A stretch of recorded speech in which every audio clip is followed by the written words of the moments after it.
उपस्थित पत्रकार साथीहरू, केही प्रतिनिधिमूलक जिज्ञासाहरू साथीहरूले राख्नुपर्छ।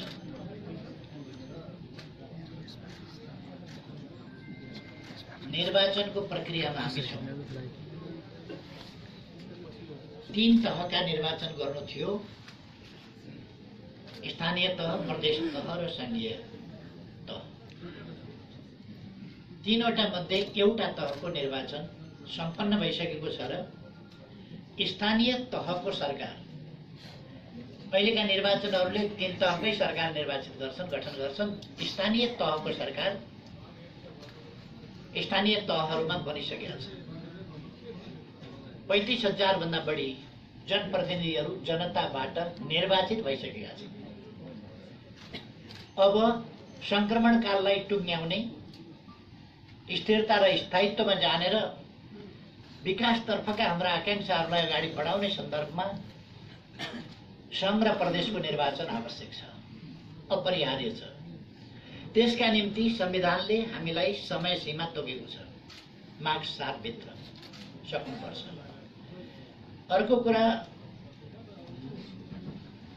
यहाँको भूगोल, नेपालको भूगोल र त्यस भूगोलको वातावरण, त्यसले हामीलाई कसरी कुन समयमा निर्वाचन गर्नुपर्छ भन्ने पनि केही बाध्यकारी अवस्था सिर्जना गरेको छ। र ढिलो गरी नै मङ्सिर 10 र 21 का लागि प्रदेश र प्रतिनिधि सभाको निर्वाचनको मिति तय भएर मनोनयन समेत भइसकेको छ। यस्तो अवस्थामा निर्वाचनको मिति सर्ने संवैधानिक, कानुनी, राजनैतिक, व्यवहारिक, नैतिक कुनै पनि हिसाबले सम्भावना छैन र त्यो हुनु हुँदैन, हुन सक्दैन। यसमा हामीले सजग गराउन खोजेको कुरो, कुनै पनि अभिव्यक्ति वा काम कारबाहीले निर्वाचन प्रतिको सन्देह, निश्चित समयमा निर्वाचन हुने कुरा प्रतिको सन्देह उत्पन्न हुने खालको अवस्था र परिस्थिति सिर्जना नहोस्, वातावरण नबनोस्। त्यसका निम्ति कुनै पनि काम कारबाही, कुनै पनि निर्णय, कुनै पनि फैसला वा कुनै पनि आदेश वा अभिव्यक्तिले जनतामा सन्देह पैदा हुने, संविधानको कार्यान्वयन त्यसको महत्त्वपूर्ण आधार भनेकै, प्रक्रिया भनेकै निर्वाचन, त्यसमा सन्देह पैदा हुने कुरा नहोस् भन्ने कुरा हो। त्यसर्थ निर्वाचन सर्दैन, निर्वाचन नै नसर्ने हुनाले त्यसपछि के गर्ने भन्ने कुरा जरुरी नै भएन। हामी के मात्रै भन्न चाहन्छौँ भने जनतामा सार्वभौम सत्ता छ। जनताले लामो समयको बलिदानपूर्ण सङ्घर्षबाट संविधान ल्याएका छन् र त्यसको कार्यान्वयनको चरणमा हामी छौँ। त्यो समय सीमाबद्ध छ र त्यो कर्तव्य हो हामी सबैको। त्यसकारण हामी सबैले ध्यानाकर्षण गर्न खोजेका हौँ।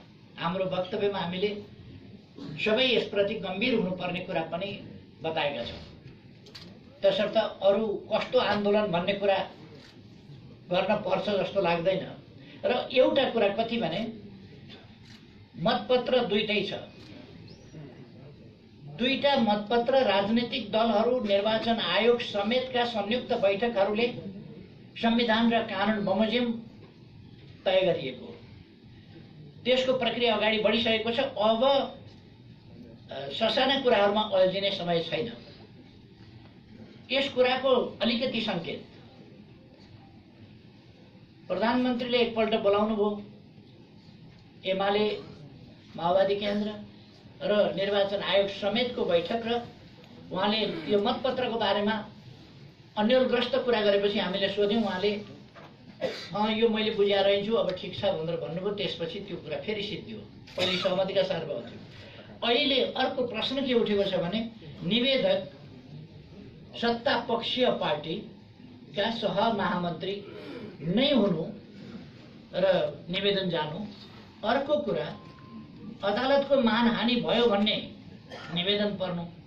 मानहानि भयो भएन, यस काम कारबाहीले मानहानि भयो भएन, त्यस सम्बन्धमा नसोधिएर मागेको भन्दा बढ्ता कुरा अरू प्रकारका व्याख्याले अलिकति झस्काउने खालको स्थिति बन्नु जस्ता कुराहरूले हामीले सबैको ध्यान राष्ट्रिय महत्त्व, देशको अग्रगमनको यात्रा यी कुराहरूतर्फ जाओस् र कर्तव्यतर्फ जाओस् भन्न चाहेका हौँ। यस प्रेस कन्फरेन्सबाट स्पष्ट छँदैछ, यदि लोकतान्त्रिक प्रणालीलाई कसैले बिथोल्न खोज्छ भने, कसैले रहर गर्नु बेग्लै कुरा हो, कसैले यदि लोकतान्त्रिक प्रणालीलाई या प्रक्रियालाई अवरोध गर्न खोज्छ भने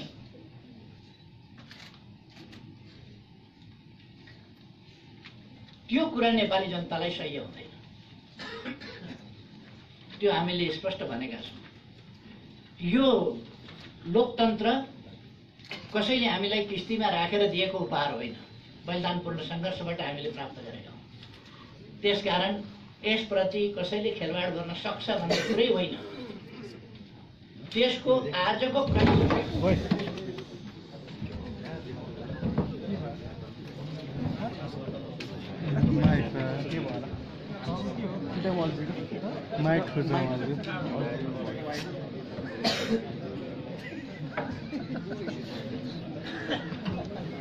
यस्तै खालको बीचमा झड्का नहोस् भन्ने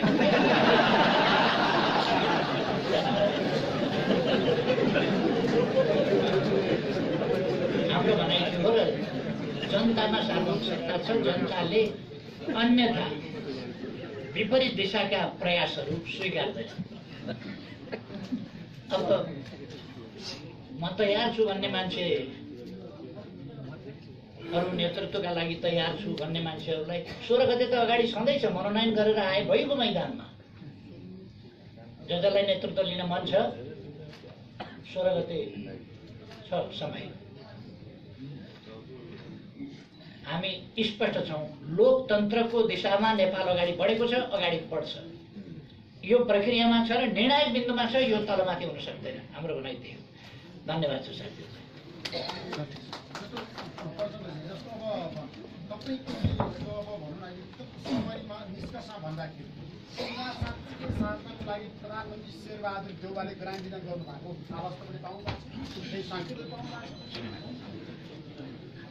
नेता साथीहरू र पत्रकार साथीहरू, मूल कुरा त प्रेस वक्तव्यमा नै आएको छ र अहिले भर्खरै केपीजीले विस्तारमा राखी पनि सक्नु भएको छ। अब यो अहिले फेरि उहाँले मलाई ताकेर जसरी प्रश्न राख्नु भएको छ, म अहिले आशंकाको रूपमा म कतैप्रति पनि आशंका व्यक्त गर्न चाहन्न। किनभने धेरै पहिले यो नेकपा एमाले र नेकपा माओवादी केन्द्रको बीचमा पार्टी एकता संयोजन समिति बन्नु अगाडि, चुनावी तालमेलको कुरा आउनु अगाडि नै बालुवाटारमा 3टा प्रमुख पार्टीका शीर्ष नेताहरू बसेर हामीले निर्वाचनको मितिको बारेमा, निर्वाचनको प्राविधिक पक्षको बारेमा र मतपत्रको बारेमा पनि सविस्तार कुरा गरेर सबैको सहमतिले एकमतले नै त्यो बैठकको अध्यक्षता प्रधानमन्त्री शेरबहादुर देउवाले नै गर्नुभएको हो। एकमतले नै मतपत्र यसरी लैजाँदा प्राविधिक रूपले निर्वाचनलाई सहज बनाउन सजिलो हुन्छ भन्ने मान्यताका आधारमा हामीले निर्वाचन आयोगलाई आग्रह गरेका हौँ। मतपत्र त प्रदेशको प्रदेशकै हुनुपर्छ, सङ्घको सङ्घकै हुनुपर्दछ, समानुपातिकको समानुपातिकै हुनुपर्दछ। अहिले पनि त्यही छ। तर त्यो सर्वसम्मत निर्णयको रूपमा हामीले निर्वाचन आयोगलाई आग्रह गरेका हौँ र त्यही अनुसार काम अगाडि बढिराखेको छ। पहिलो कुरा। दोस्रो कुरा, फेरि बीचमा प्रधानमन्त्रीजीले यही विषयमा अलिकति कन्फ्युजन जस्तो भयो, त्यसलाई क्लियर गर्नको लागि भनेर सिंहदरबारमा फेरि 3टै पार्टीका शीर्ष नेताहरूलाई उहाँले बोलाउनु भयो। निर्वाचन आयोग समेत बसेर विस्तारमा कुरा भयो र त्यहाँ चाहिँ खास गरी प्रधानमन्त्रीजीले रामचन्द्र पौडेलजीले अलिकति यो विषय के हो छलफल गर्नु पर्यो भनेको हुनाले छलफल गर्न खोजेको भनेर विषय प्रस्तुत गर्नुभएको थियो। हामी सबै त्यहाँ छौँ। पछि रामचन्द्रजी आफैले म क्लियर भएँ, म पहिला अलि बुझेदैन छु भनेपछि शेरबहादुरजीले पनि प्रधानमन्त्रीजीले पनि ल अब रामचन्द्रजी क्लियर भयो त म त क्लियरै छु भनेपछि यो मतपत्र सम्बन्धी फेरि पहिलाको हाम्रो सर्वसम्मत जे समझदारी हो त्यसलाई नै अगाडि बढाउने भन्ने कुरा भएको हो। त्यहाँदेखि यो अवस्थामा मैले प्रधानमन्त्रीजीमाथि शङ्का उठाउने तपाईँले भने जस्तो म गर्न चाहन्न र होइन। तर यस बीचमा जे भयो, हामी त अहिलेसम्म सरकारमा पनि छौँ र हामी सरकारलाई समर्थन हाम्रो कायम रहन्छ भन्ने कुरा हामी दुई पार्टीको बीचमा सहमति भएपछि पनि तपाईँ पत्रकारहरू मार्फत सार्वजनिक रूपमा मैले त्यही दिन पनि भनेको हो, पछि पनि भनिएको छ। र पछिल्लो चरणमा हामीले प्रधानमन्त्रीजीले सरकार छोडिदिए मलाई सजिलो हुन्थ्यो भनेपछि सरकार छोडिदिने ल अब चाहिँ भनेर हामी तयारी गर्दै थियौँ। ठिक त्यो सरकार छोड्ने तयारी भएकै दिन म हस्ताक्षर गर्न लागेकै थिएँ प्रधानमन्त्रीजी कहाँ पठाउने भनेर। निर्वाचन आयोगबाट निर्वाचनबारे संशय पैदा भएको छ है। अदालतमा हामीले निर्वाचन आयोगका पदाधिकारीलाई बुझ्न पठाएका थियौँ बिहान। त्यहाँ त कहीँ न केही हुन खोजे जस्तो आवाज पाइयो भनेपछि यो परिस्थिति क्लियर नहुँदासम्म त हामी सरकार किन छोड्ने र भन्ने भएको थियो। र पछि अदालतको भोलिपल्ट आयो फैसला, अन्तरिम आदेश दिनु नपर्ने। अब समानुपातिक तर्फको मतपत्र छपाई सुरु भइसकेको हुनाले त्यसप्रति अदालतको पनि समर्थनै देखियो। त्यो त छपाई सुरु भइसकेको। प्रत्यक्ष तर्फको चाहिँ मतपत्र चाहिँ 10 गतेबाट छाप्ने भनिएको हुनाले निर्वाचन आयोग आफैले विचार गरिहाल्ला। त्यसकारण अन्तरिम आदेश दिइरहनु परेन भनेपछि अदालतको पनि यसमा कुनै व्यवधान गर्ने मन सायद छैन रहेछ भन्ने कुरा नै तपाईँ पत्रकारहरूले पनि त्यसरी नै चाहिँ समाचार सम्प्रेषण गर्नुभयो। हामीले पनि त्यही बुझियो। आखिर निर्वाचन आयोगकै जिम्मेवारीमा अदालतले दियो। तर फेरि हामीले निर्वाचन आयोगलाई के हो मतपत्र दुईटा बनाउने भने त दुईटै छ मतपत्र त।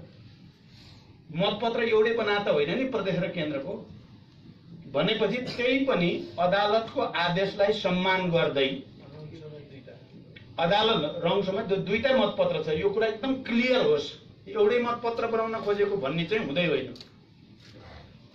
अनि मैले अझ चाहिँ निर्वाचन आयोगका पदाधिकारीसँग पनि मैले पनि थोरै चर्चा गरेको थिएँ यो प्राविधिक कुरा के हो भनेर। अनि उहाँहरूले अदालतको त्यही पनि दुईटा बनाउने समय पनि छ भने हेर्ने नै छ भनेको हुनाले तपाईहरुले के गर्नुहुन्छ त भन्दा उहाँहरूले अदालतको आदेशलाई सम्मान गर्दै एउटा चाहिँ विशेषज्ञहरू समेतको कार्यदल बनाएर कार्यदलको सिफारिस अनुसार अब चाहिँ फेरि चाहिँ यो सिट एउटै सिटमा दुईटा मतपत्र राखिएको अवस्थाबाट अर्को गर्न सम्भव छैन भन्ने कार्यदलको सिफारिस अनुसार त्यो अनुसारको जानकारी अदालतलाई पनि गराएको हिजै भन्ने बुझियो।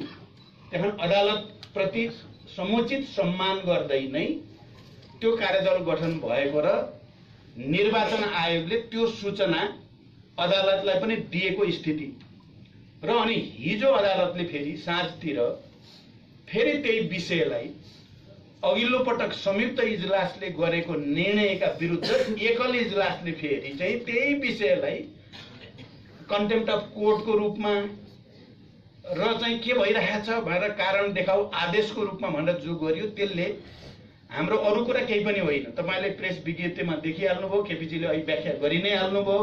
हाम्रो अरु कसैलाई केही आरोप होइन, तर त्यसले थोरै चिसो पस्ने जस्तो स्थिति भयो। हामीलाई चिसो पर्छ, यस्तो नहोस्, यस्तो हुनु हुँदैन।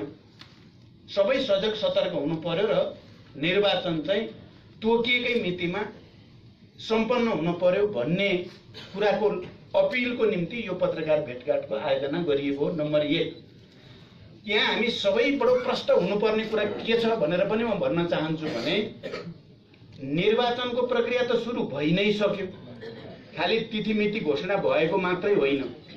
नेपाली कांग्रेस, नेकपा एमाले, माओवादी केन्द्र, राजपा अरु सबै पार्टीहरू चाहिँ निर्वाचनको लागि तयार भएर अगाडि बढेको मात्रै होइन। निर्वाचन प्रयोजनको निम्ति भनेर जब बन्द सूची हामीले बुझाइयो सबै पार्टीहरूले, निर्वाचन प्रक्रिया सुरु भइ नै सक्यो औपचारिक ढङ्गले र निर्वाचन प्रक्रिया सुरु भएकै हुनाले संविधानको मर्म अनुसार सदन संसद चाहिँ स्थगित भएर सभामुखले वास्तवमा स्थगित भन्नुभएको छ। संसद छैन, अहिले करिब करिब भङ्गको स्थितिमा छ। यद्यपि निर्वाचन यताउता हुने हो भने त यसको आयु त मार्च 7 गतेसम्म हो। यदि कसैले कतैबाट निर्वाचनको यो प्रक्रियामा व्यवधान खडा गर्न खोज्दा त संसद त मार्च 7 गतेसम्म छ भन्ने कुरालाई पनि हामी सबैले हेक्का राख्नुपर्छ भन्ने पनि हामीले ठानेका छौँ। त्यसकारण यो पत्रकार भेटघाट वास्तवमा तोकिएको समयमा सम्पूर्ण तयारी अगाडि बढिसकेको सन्दर्भमा निर्वाचनमा कतैबाट कुनै खालको व्यवधान नआओस् भन्नको निम्ति आयोजना गरिएको हो। यसमा कसैलाई आरोपित गर्ने, कसैको सम्मानलाई चाहिँ कमजोर गर्ने भन्ने हाम्रो उद्देश्य होइन। धन्यवाद।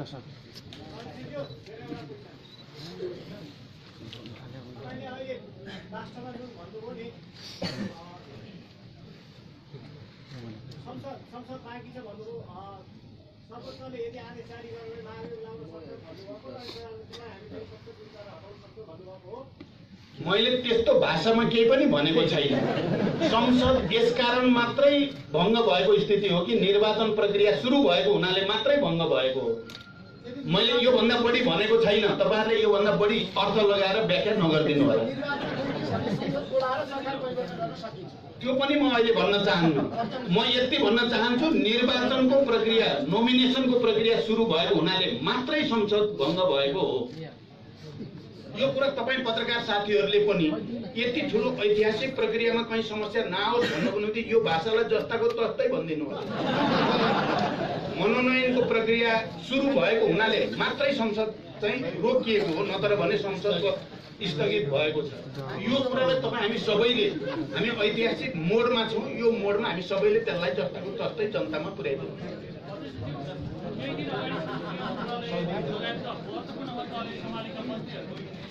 बिना विभागीय भएर एउटै कोठामा बस्दाखेरि साह्रै गाह्रो भएको होला। तपाईँलाई त्यस्तो आफ्ना